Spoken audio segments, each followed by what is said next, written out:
Ever opened your Samsung Galaxy phone to a blank space where your favorite app used to be? Don't panic, your apps aren't gone forever. They've likely just been hidden or unarranged on your home screen. Let's dive into how to bring those missing apps back to your Samsung Galaxy home screen. First, we need to understand why this happens often. It's a simple case of accidental removal, a glitch after an update, or sometimes apps get hidden intentionally. The first place to check is your app drawer. Swipe up from the bottom of your home screen to reveal all your installed apps. If you find the missing app here, it simply needs to be added back to your home screen. To do this, long press the app icon in the app drawer. You'll see the option to add to home screen, or you can simply drag and drop it directly onto an empty space on your current home screen. If it's not the right spot, you can always move it again by long pressing and dragging it to your preferred location.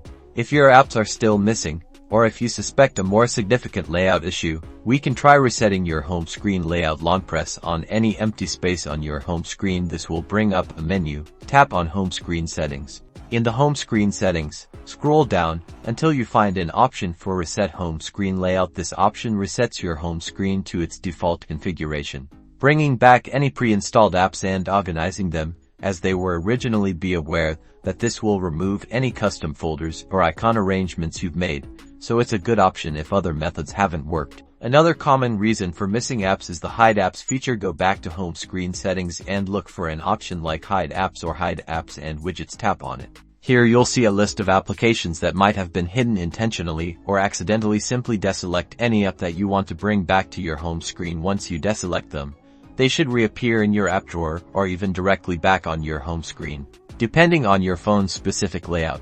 With these steps, you should now have all your essential apps back where you can easily access them. Remember to check both your app drawer and the Hide Apps feature for the quickest fix. Happy app organizing.